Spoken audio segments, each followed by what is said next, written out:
a carta de João, terceiro capítulo, versos 19 a 24, que dizem assim: É assim, então, que saberemos que pertencemos à verdade de Deus e que o nosso coração se sente seguro na presença dele. Pois se o nosso coração nos condena, sabemos que Deus é maior do que o nosso coração e conhece tudo. Portanto, meus queridos amigos, se o nosso coração não nos condena, temos coragem na presença de Deus. Recebemos dele o que pedimos, porque obedecemos aos seus mandamentos e fazemos o que o agrada. E o que ele manda é que creiamos no seu Filho Jesus Cristo e que nos amemos uns aos outros como ele nos mandou fazer. Até aqui.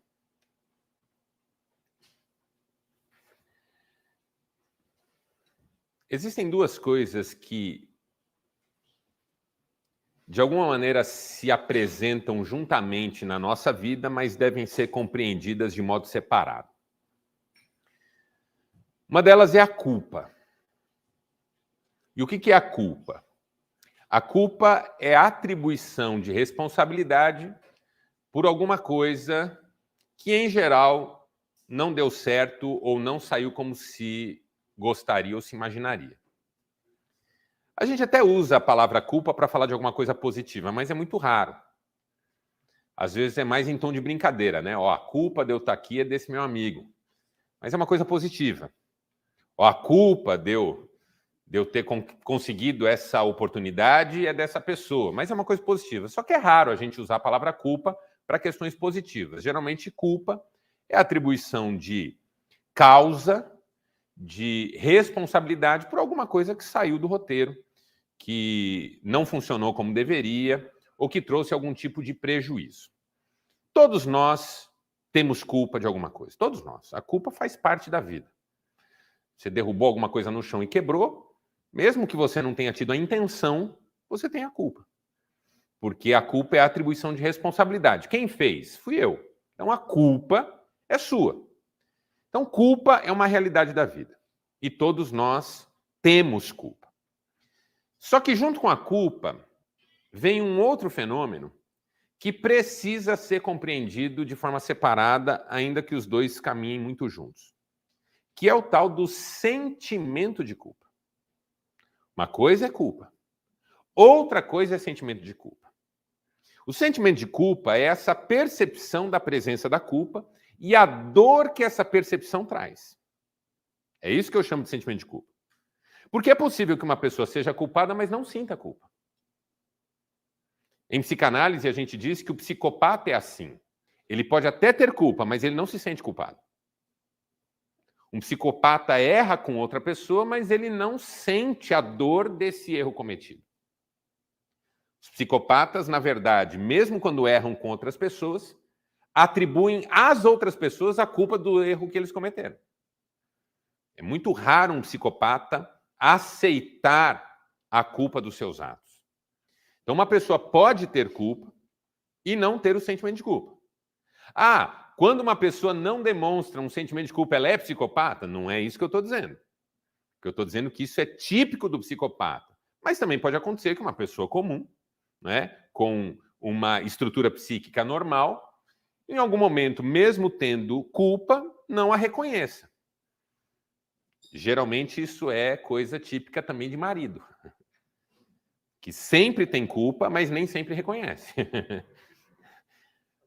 Agora, o que também é possível, e eu acho até mais sugestivo, vamos dizer assim, é quando a pessoa não tem culpa, mas tem o sentimento de culpa.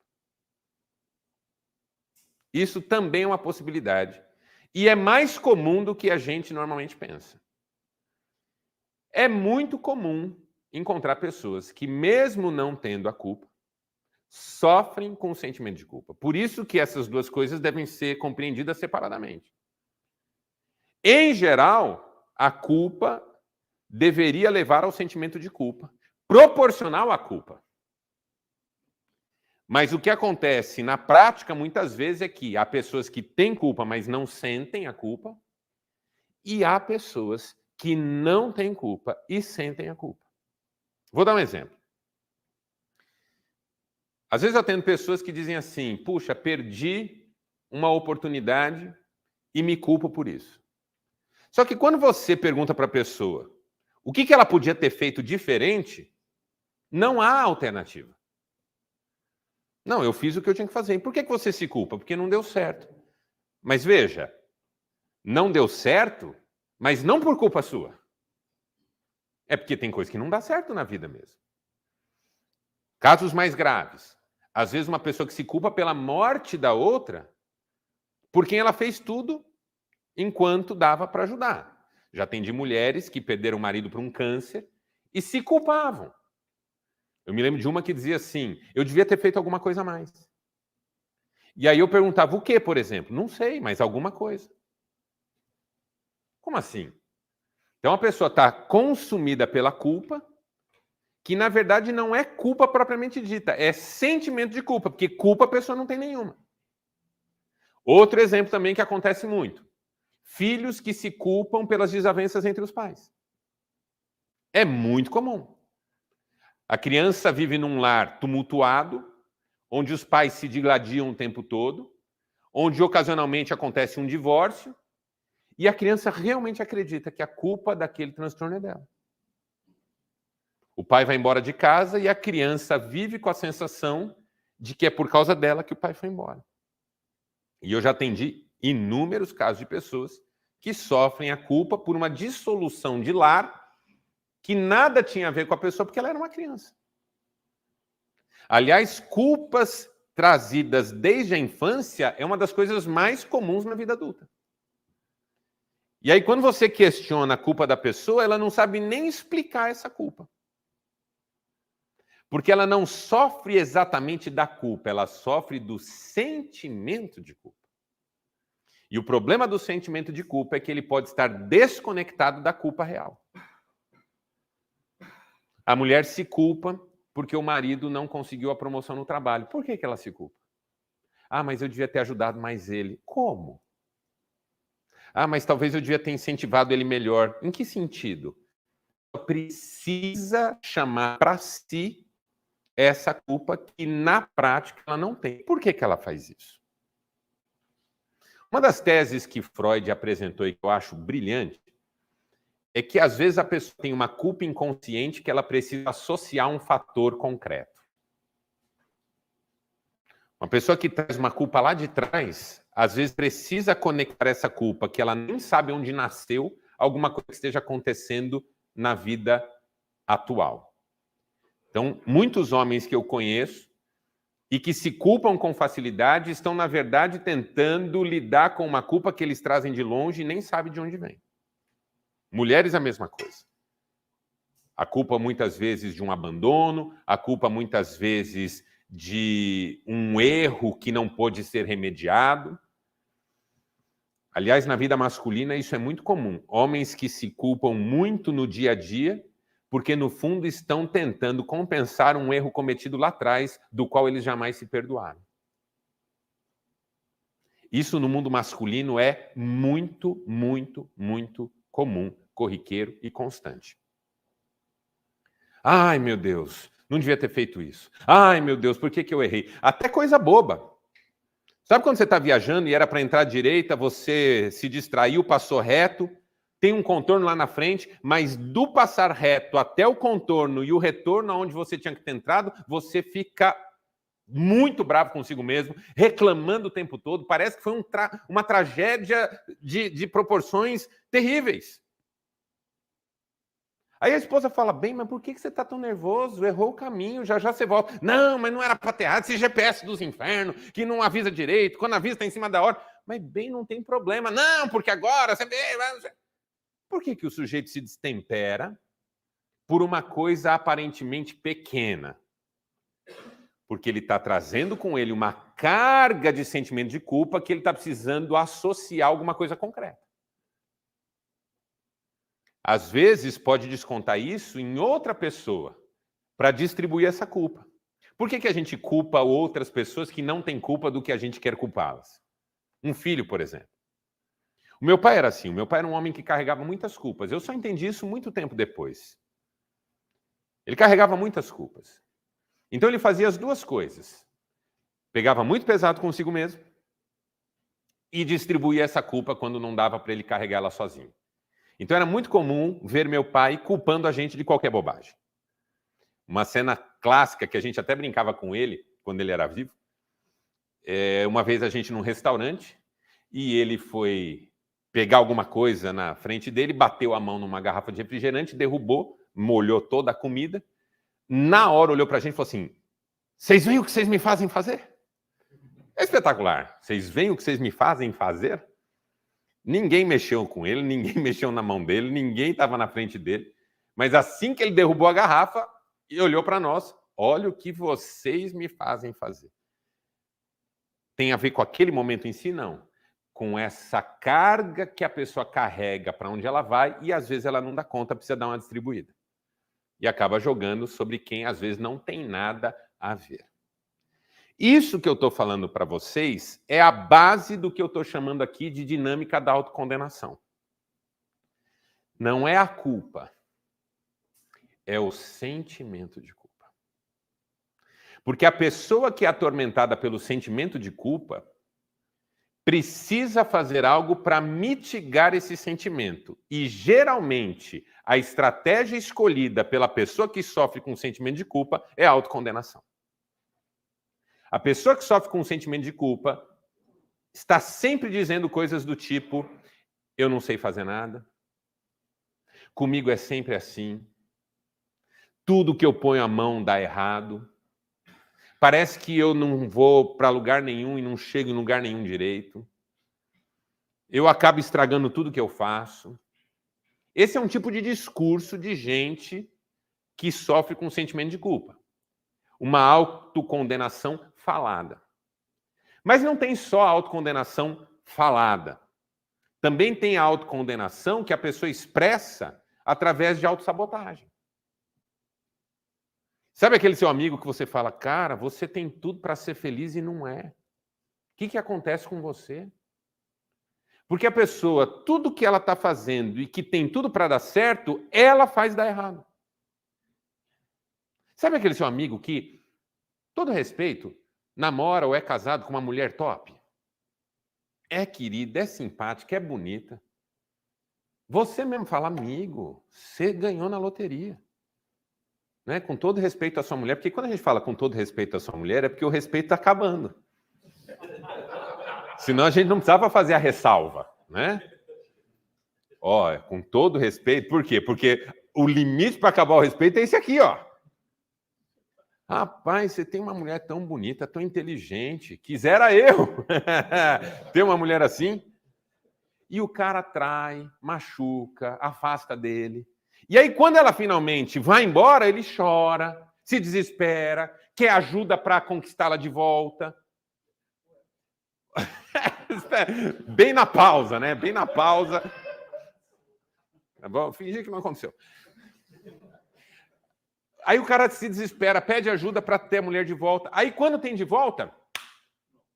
Por quê? Porque lá no mundo inconsciente desse sujeito, ele não se sente digno de ter uma pessoa tão bacana do lado dele.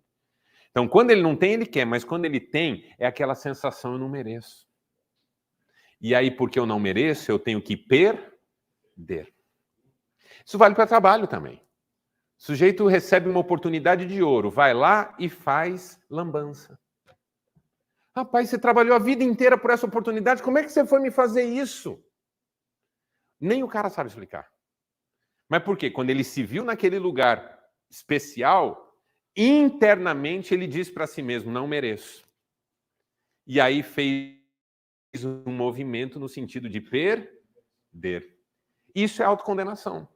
A pessoa se autossabota em nome de um sentimento de culpa que gera essa convicção de não merecimento.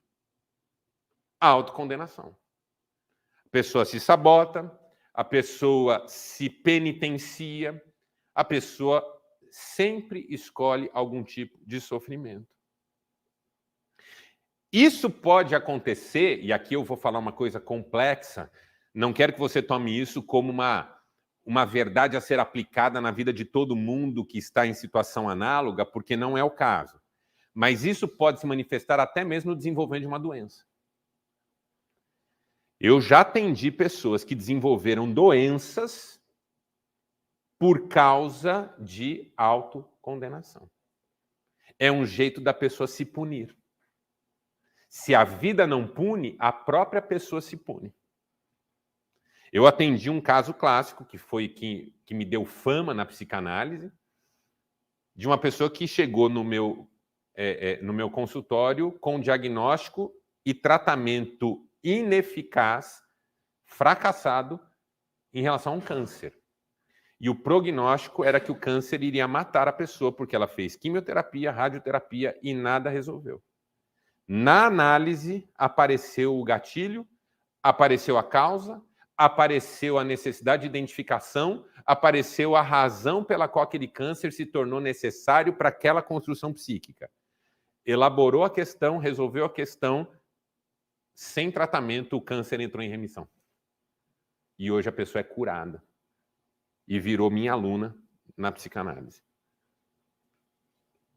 Todo caso de câncer é isso? Não é isso que eu estou dizendo. Estou dizendo que existem casos em que a doença não é apenas um fenômeno do corpo. Às vezes é um fenômeno da mente. Então, autocondenação pode levar uma pessoa a adoecer. Doença autoimune. Já ouviu falar em doença autoimune? De novo, eu tenho muito cuidado porque eu não quero parecer leviano. Doença autoimune tem várias etiologias, como a gente chama. Uma delas é a pessoa estar lutando contra si mesma no seu universo psíquico. Porque a doença autoimune é o corpo contra o corpo. É o corpo contra o corpo. Refletindo um conflito da pessoa que reflete ela contra ela mesma. Enquanto ela não resolver a razão pela qual ela precisa se destruir, o corpo vai continuar tentando contra si mesmo. Porque o corpo obedece à mente. Se a mente diz, eu sou meu inimigo, o corpo trabalha tal e qual. Então é esse que eu tenho que atacar, o anticorpo começa a atacar a célula boa. Olha que loucura, o anticorpo ataca a célula boa. Porque é o reflexo de uma questão mental, emocional, psíquica. São casos mais extremos? São. Por isso que eu não estou querendo fazer aqui uma definição. Apenas dizer para você que, seja na questão dos nossos discursos, seja na questão das nossas práticas, ou seja na questão das nossas enfermidades, a autocondenação muitas vezes faz parte da nossa vida. E onde que ela nasce? De um sentimento de culpa, que pode ou não estar associado a uma culpa concreta. Quando está associado a uma culpa concreta, não é que é mais fácil nem que é mais difícil, mas a culpa é concreta. Por que você se culpa tanto? Porque um dia eu fiz uma burrada e essa burrada mudou a minha vida para sempre. Ok, esse dia é um dia que você se culpa e essa culpa você vai ter que elaborar de forma bastante concreta também. Mas e quando eu não sei por que eu me culpo tanto? Se você pegar o texto que nós lemos, João fala da autocondenação. Em 2 momentos, ele diz assim, primeiro parágrafo, pois se o nosso coração nos condena, Deus é maior que o nosso coração. E no segundo momento, segundo parágrafo, portanto, meus queridos irmãos, se o nosso coração não nos condena, temos coragem na presença de Deus. O que João está dizendo? Que há momentos na vida em que o nosso coração não nos condena e há momentos na vida em que o nosso coração nos condena. Quando o nosso coração não nos condena, nós vivemos com coragem. No caso de João aqui, ele está dizendo, quando o seu coração não condena você, até diante de Deus você comparece com mais tranquilidade. Porque qual que é a questão da autocondenação na vida espiritual? Até de Deus eu posso ter medo. Porque se eu pego tão pesado comigo, imagina Deus. Pessoas que se autocondenam, que se autossabotam e que se autopenitenciam, morrem de medo de Deus. Porque se eu estou assim, pé da vida comigo, Deus está querendo me fulminar. E a qualquer momento fará isso. Agora, se o coração da pessoa não condena ela, então ela tem coragem para falar com Deus. Porque se você não tem medo da ameaça, você não tem medo de entrar. Se você sabe que na casa você será bem-vindo, você toca a campainha. Se você teme que na casa você não seja bem-vindo, você passa do outro lado da rua. Tem muitos homens que não buscam a Deus, não é porque não creem. É porque tem medo. No fundo, o cara sente o peso da culpa. O sentimento da culpa o assola. E ele não tem coragem de buscar a Deus pelo sentimento de que Deus talvez o puna em algum momento. João está dizendo duas coisas interessantes. Se o seu coração não condena você, entre na presença de Deus com coragem. Mas se o seu coração condena você, lembre-se que Deus é maior que o seu coração. Onde que João aprendeu isso? Me parece que ele aprendeu isso com Jesus, quando Jesus disse assim: se vocês são maus e sabem dar boas dádivas para os seus filhos, quanto mais Deus, que é bom, vai dar coisas boas para quem pedir alguma coisa para ele. O que João está dizendo é: o seu coração devia estar em paz com você, mas se isso não estiver acontecendo, lembre-se que Deus é maior e melhor que o seu coração. Porque se você achar que Deus acompanha o movimento do seu coração, você vai diminuir Deus. Não faça isso. Deus não pensa como você. Deus não olha para você como você se olha. Nem para o bem, nem para o mal. Quando uma pessoa se vê muito boa, que nem uma vez, eu era pastor na igreja, Wagner, e aí tinha uma senhora querendo se tornar membro da igreja. E a gente faz pergunta, né? Por que você quer se tornar membro? Ah, eu gosto dessa igreja. E por que você se converteu a Cristo? Aí ela falou, olha, eu me converti a Cristo porque eu sempre fui uma pessoa muito boa. E eu pensei comigo, não faz sentido eu não ir para o céu. Sensacional!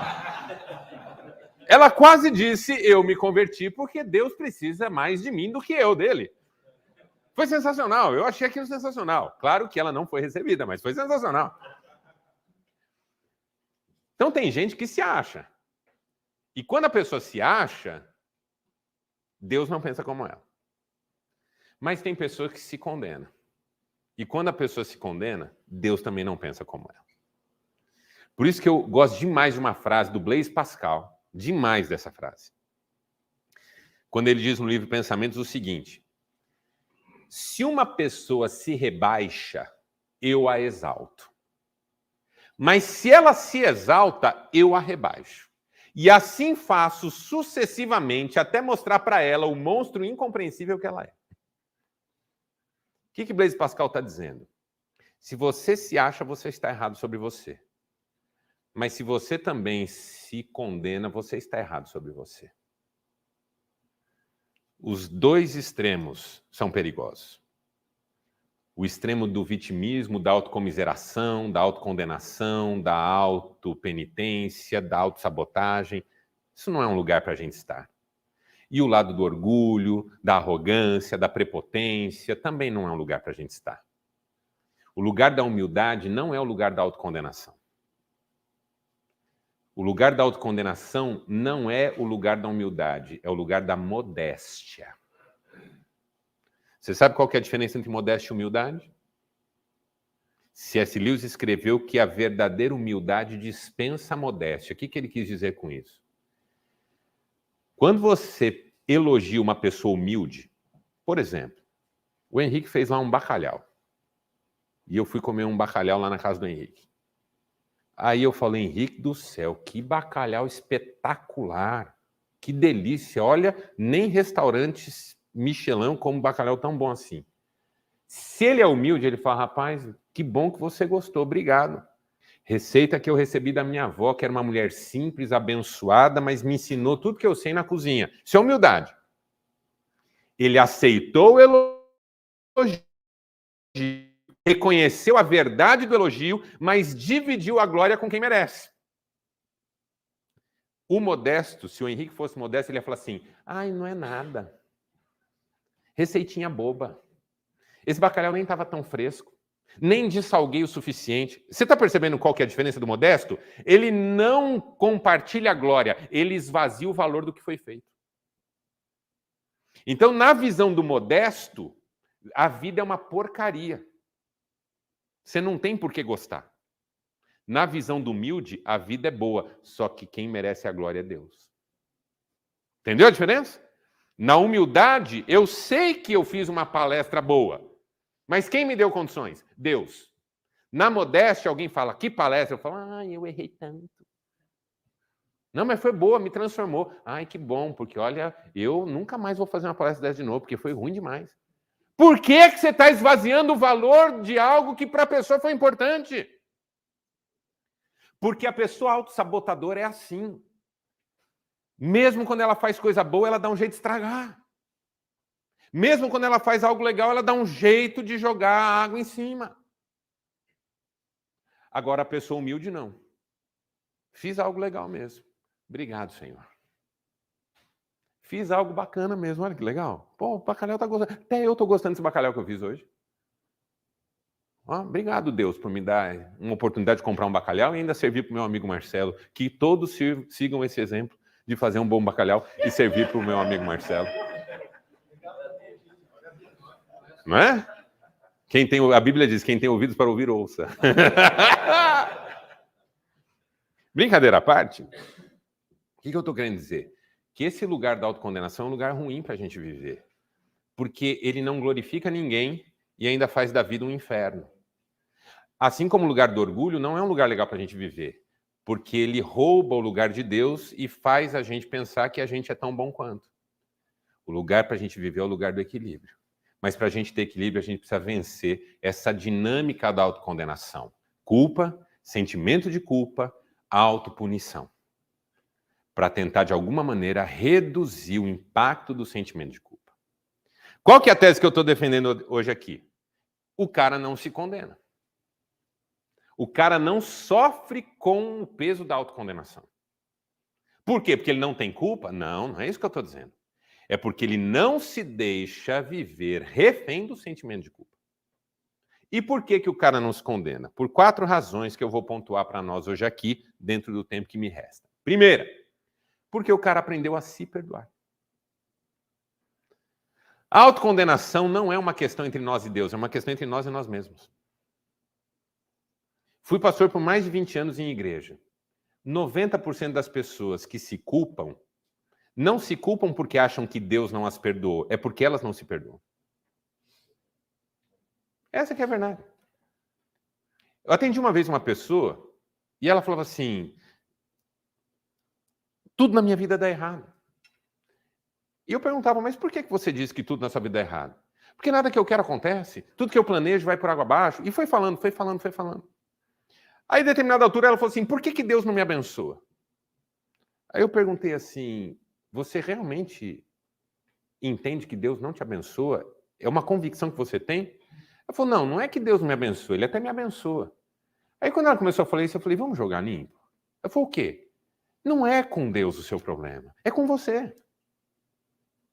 Se eu te apertar um pouquinho, você vai dizer que Deus é bom, você vai dizer que Deus te abençoa, que Deus cuida de você, que você só está viva porque Deus é bom. Não é com ele o seu problema é com você. Você não aceita o que você fez da sua vida. Tem homens aqui que não se perdoaram ainda de um erro cometido há 20 anos. Eu sei que tem. Porque eu sou esse cara que às vezes olho para alguma coisa lá de trás e fico mascando isso. Por que eu vou entrar nessa? Por que eu deixei fulano me seduzir e me levar a fazer o que eu não devia? Por que eu não ouvi meu pai, minha mãe, uma pessoa que me amava? Por que eu não pedi conselho para alguém mais experiente? Achei que sabia de tudo. Todos nós temos aquele fato de ruminação na nossa biografia. Todos nós. Porque se alguém fala, eu não tenho fato de ruminação na minha vida, das duas uma. Ou tem 5 anos de idade no máximo. Então não deu tempo ainda de sacanear tudo. Ou é louco.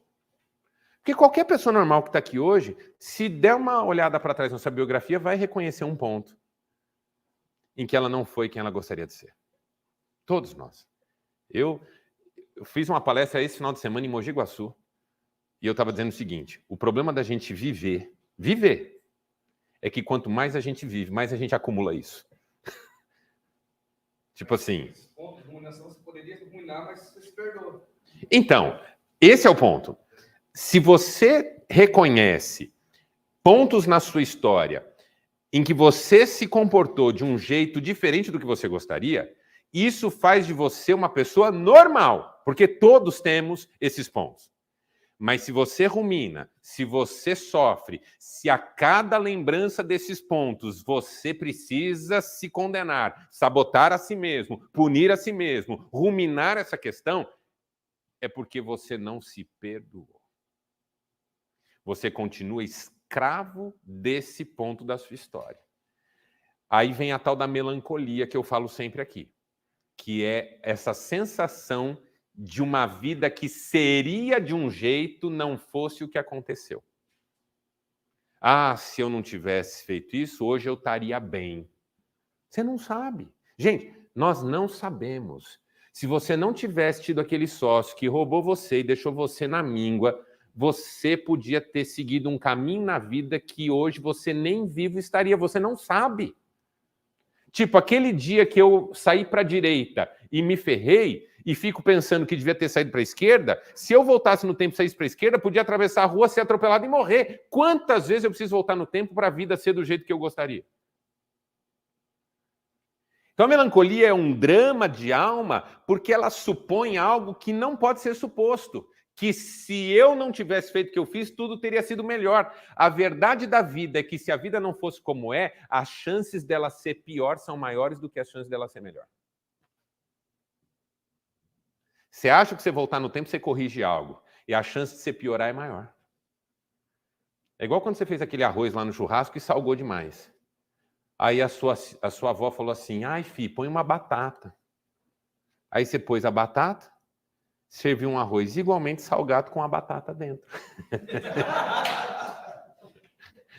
Porque você não resolve coisa que você fez há 1 minuto, vai resolver a vida 30 anos para trás. Então, perdoar-se não é dizer eu não tenho culpa. É dizer eu não vivo mais refém da minha culpa. Quando Deus me perdoa, Ele não está dizendo você não errou. Ele está dizendo você errou, mas eu perdoo você. Isso que é perdão. Perdão não é... Esses dias alguém falou assim, não, eu não perdoei porque a pessoa errou comigo. Aí eu disse, se a pessoa não tivesse errado, você nem precisava perdoar. Não faz sentido essa colocação. Não perdoei porque a pessoa errou comigo. Claro, porque se ela não tivesse errado, não precisava de perdão. O perdão só existe porque a culpa é real. Agora, o problema da gente não se perdoar é que não é a culpa que a gente deixa de resolver. É o sentimento de culpa. Quem não se perdoa não é refém da culpa. É do sentimento de culpa. A culpa até já passou. Às vezes a culpa já foi até resolvida. Sabe o que pode ter acontecido? Você tem aquele erro lá no passado, mas você superou, viveu, consertou, hoje vive uma vida até melhor do que vivia, mas continua se culpando daquele erro do passado.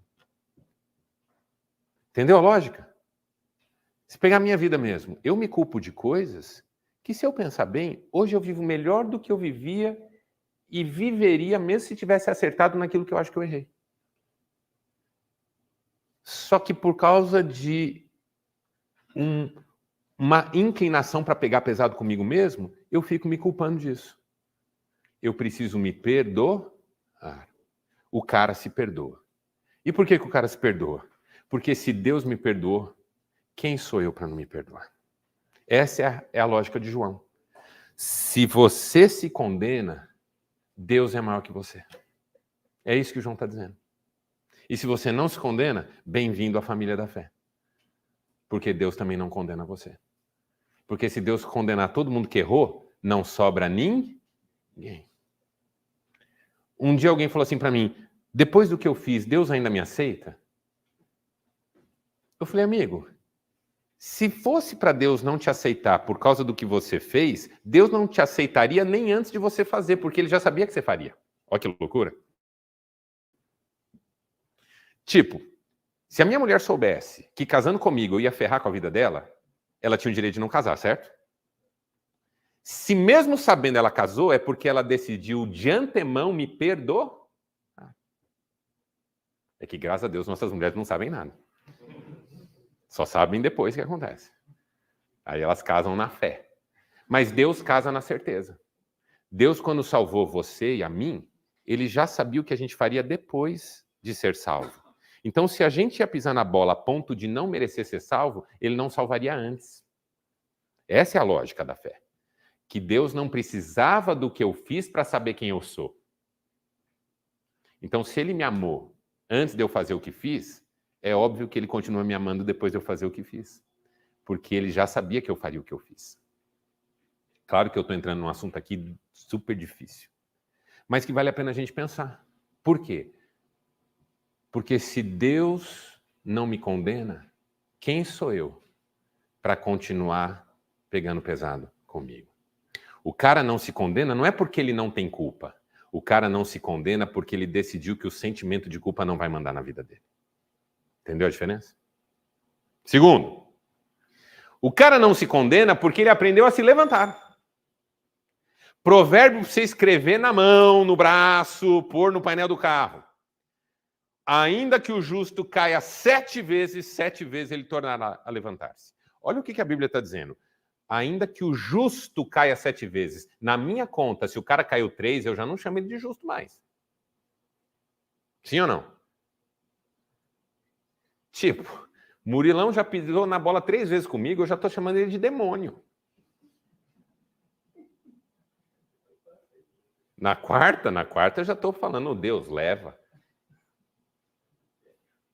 A Bíblia diz, o cara caiu 7 vezes e é justo. Como assim? O cara caiu 7 vezes e a Bíblia está chamando ele de justo. Ainda que o justo caia 7 vezes, um justo não cai 7 vezes. Mas a Bíblia está dizendo o seguinte, o que faz o cara justo não é quantas vezes ele cai, é quantas vezes ele levanta.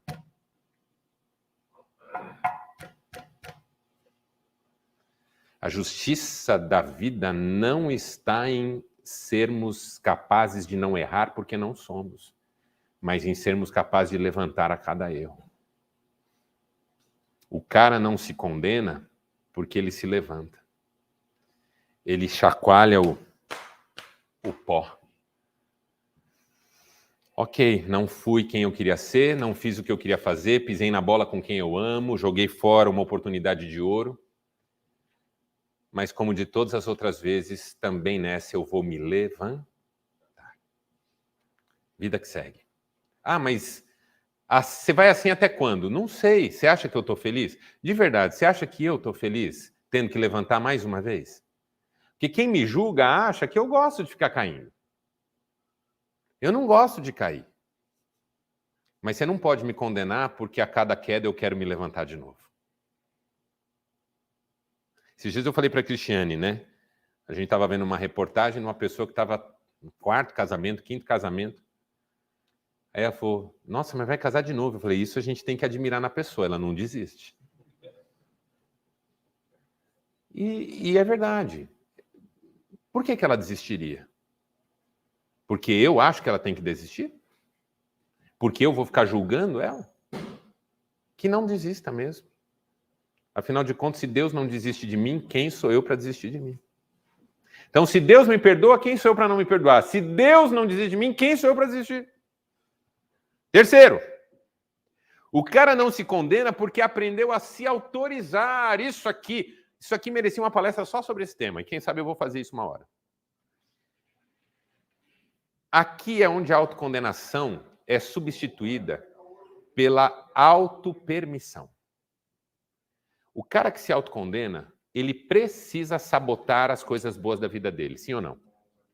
Porque se eu acho que eu não mereço, eu preciso jogar fora. É assim que funciona. Se eu acho que eu não mereço essa mulher, eu preciso perdê-la. Se eu acho que eu não mereço esse emprego, eu preciso perdê-lo. Veja, eu acho que eu mereço a mulher que eu tenho, que eu considero assim, que eu tirei a sorte grande. A minha mulher é top. Você acha que eu mereço a mulher que eu tenho? Eu não acho que eu mereço. Mas eu me autorizo a tê-la. E não vou perdê-la. E pode tirar o cavalinho da chuva, você não vai conquistá-la, em hipótese alguma. Porque quando eu fiquei doente com Covid, Beraldo, ela recebeu propósito de casamento. Eu na UTI. E o sujeito dizendo, não temas. Sozinha não ficas. Falei, demônio dos infernos. Nem tá orando para eu curar. Tá orando para eu ir. Entendeu? E eu dou razão para ele. Porque a bichinha é top mesmo. É top. Sozinha não ia ficar de jeito nenhum. Eu me autorizo a ser feliz com ela. Eu me autorizo a ser psicanalista de sucesso. Eu me autorizo a ser palestrante. Eu me autorizo. Eu não mereço, mas me autorizo. Não é sobre mérito, é sobre oportunidade de ser abençoado e agradecer. Eu não mereço as bênçãos que Deus me dá, mas eu não fico entrando nessa conversa porque essa conversa não tem fim. Porque se Deus só for abençoar quem merece, não abençoa ninguém. Então eu aceito que Ele me abençoe, agradeço que Ele me abençoa e desfruto o fato dele me abençoar. Eu não fico chorando as mágoas por ser abençoado. Eu me autorizo a ser abençoado. E eu estou falando isso do lugar que eu estou hoje, porque a vida inteira eu sabotei o meu sucesso. A vida inteira, quando eu estava chegando num lugar maravilhoso, eu dava um jeito de voltar para trás. Por quê? Porque não sentia merecedor, porque achava que aquilo... Por exemplo, no meu psiquismo, eu precisei elaborar a questão de superar o meu pai. Toda vez que eu estava perto de dar aquele salto, que ia deixar o meu pai como alguém que tentou a vida inteira chegar em algum lugar para trás, eu, de alguma maneira, me sabotava. Tem homens aqui que nunca se permitiram, até hoje pelo menos, superar seus pais. Então, toda vez que chega naquele ponto, agora eu passo, furo um pneu. Agora eu passo, acaba a gasolina. Agora eu ultrapasso, agora tá, retona, meu motor é top, o carro do meu pai vai ficar para trás, quando eu vou ultrapassar, perco o controle e saio da estrada. Não se autoriza. Refém da sensação de falta de mérito. Gente, que eu não tenho mérito, eu já sei. Mas se Deus está pondo na minha mão, eu agradeço. E vivo. E ainda tento compartilhar com as pessoas que Deus põe ao meu lado também. Vai ficar orgulhoso ainda. Entendeu? Se Deus é o meu pai e o meu coração não me condena e ele é maior que o meu coração, o que ele prefere? Que eu recuse a bênção ou que eu a desfrute? Que eu a desfrute. Quando você dá um presente para o seu filho, o que você gosta? Que ele brinque ou que ele largue?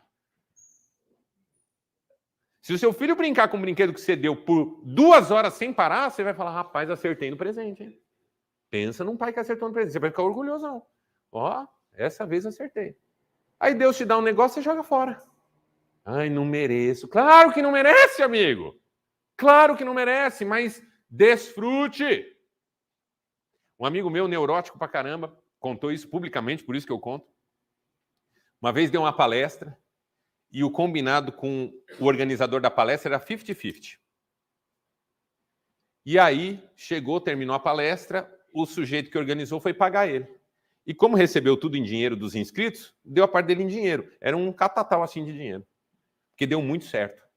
Aí, quando ele olhou, ele falou assim, o que é isso? O cara falou, é a sua parte. Tudo isso? Foi.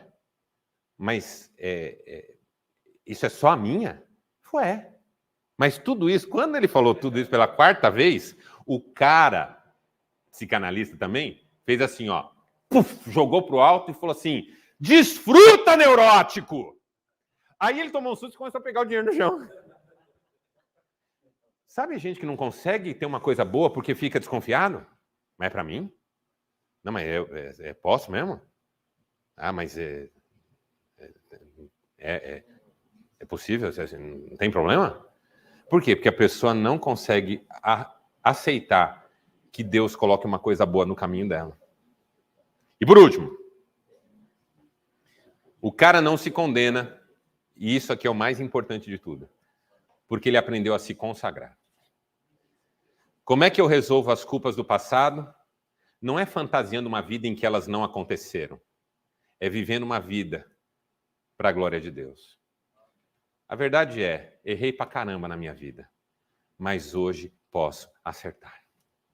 Daqui para frente. Já errei muito na minha vida, mas daqui para frente eu posso acertar. Eu não consigo mover uma palha, mudar uma letra do que eu escrevi até hoje.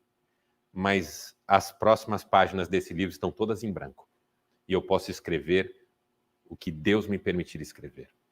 Então, ao invés de ficar ruminando culpa, eu me consagro. Deus, o que o Senhor quer de mim? É o que João está dizendo. Se o meu coração não me condena, eu me apresento diante dele com coragem. Deus, pode me usar. Estou aqui para o que o Senhor quiser. Se o Senhor quiser me abençoar, eu vou abençoar outros. Se o Senhor quiser me dar alguma coisa, eu vou dividir com outros.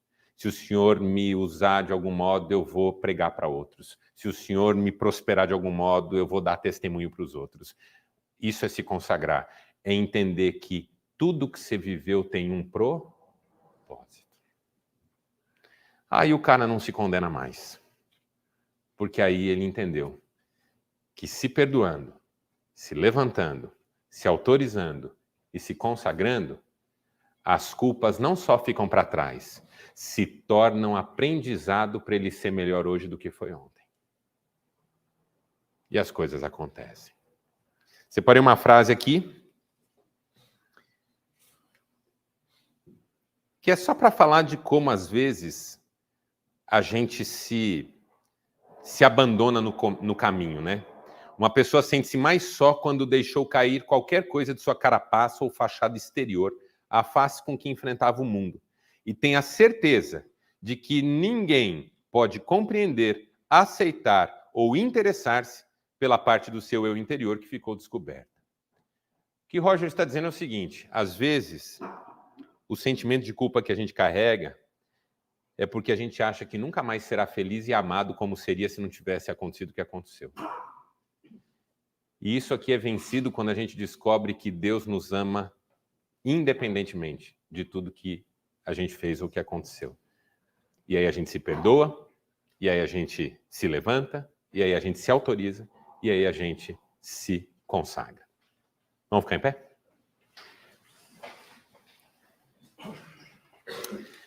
Pai, ajuda-nos a viver isso na prática, porque não é fácil. A culpa, e especialmente o sentimento de culpa, judia muito da gente. Eu quero te pedir que cada homem aqui tenha coragem de enfrentar a culpa e de superar o sentimento de culpa. Se perdoando, porque o Senhor já nos perdoou em Cristo.